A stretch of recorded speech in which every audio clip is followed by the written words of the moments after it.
mean, the biggest frustration that many athletes that come to me have is that I keep telling them, it will appear for you. Do not try to force it. You know, you can't manipulate your life path.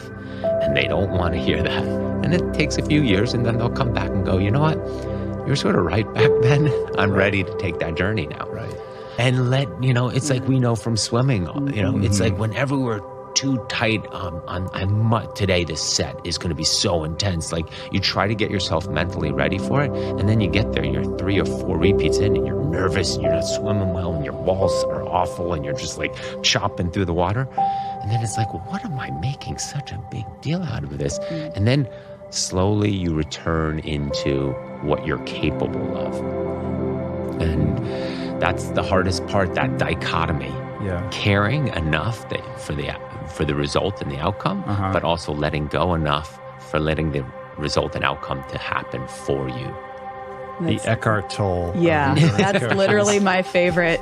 You know, right now I'm living in a space of possibilities on both sides of everything. Like, both things can be true.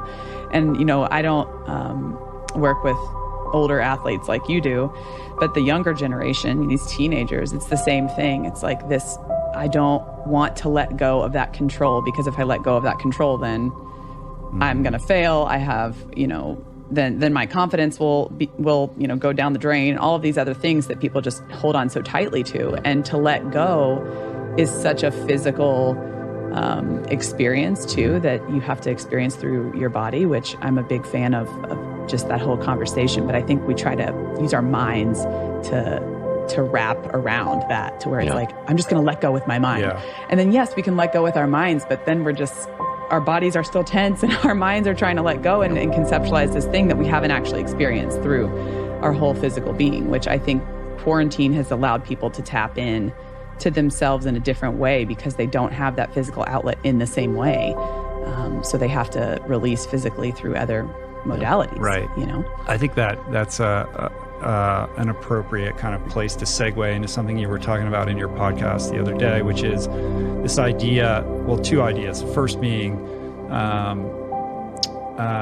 to think about not just working out, but working in, which is kind of what we've already been talking about, but also this idea of showing up is not enough. Like, where is the intentionality that you're bringing to what it is that you're doing? And of course, this is something that's applicable to any athlete, how they're approaching their training regimen, but in life too, whatever it is that we're doing, particularly now where everything has been upended and it's causing confusion and anxiety, and we're all kind of asking ourselves questions about, like, why am I doing this? Like, you know, we're all being, it's reevaluating. Kind of, everybody's reevaluating in their own way right now.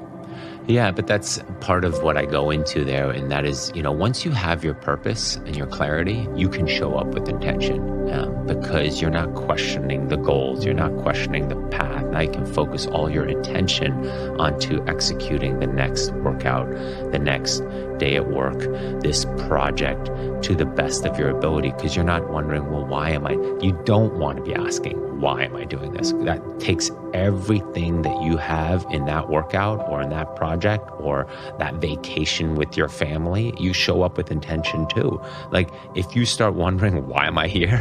You're not going to have a good vacation. You're not going to have a good workout. You're not going to have a good work outcome. And so the big thing there is, once you have the bigger picture, the purpose, and once you have the clarity, which is what I call the coaching, the path, the manual, the sort of map, then you can execute the workout properly. You can execute your training without wondering, why am I doing this? Well, how is this going to help me? Is this keeping me on my path towards my desired outcome?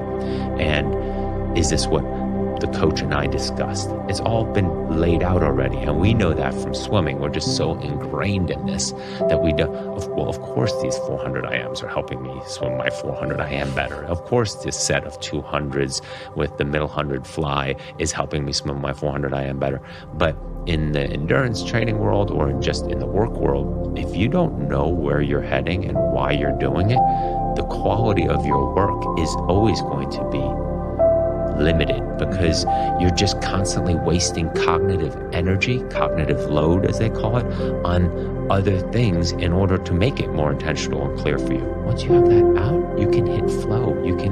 right in the moment because you're not worried about all the other things because they've been clarified for you. The scaffolding is set. And what I mean by that is when we start training, especially as masters athletes, not when we're younger, but as the training is a scaffolding. What happens inside that scaffolding is unique to everybody. I might be doing a lot of mental work. Other people might be doing physical work. Other people are doing spiritual work. The training is the placeholder. And what's being rebuilt in that building? Is it a complete rebuild? Is it some sort of remodeling, right? But the training sets up the opportunity every day to spend time with yourself. And you might not want to go in that day. You might just sort of, do a little paint job. But other days, you're like knocking down walls and you are doing some serious work inside, and the tears come or the aha moment comes and you're like, wow, I hadn't realized how badly I'm avoiding. Or, you're listening to a podcast and something you say, for example, just triggers something. Boom, pause the podcast, keep rolling, and just work with that sentence or with that emotion that just came up. But again, I think it's important that curiosity sets up the training, the scaffolding, so that you have an opportunity every day or every few days if you're not training every day to sort of do that working in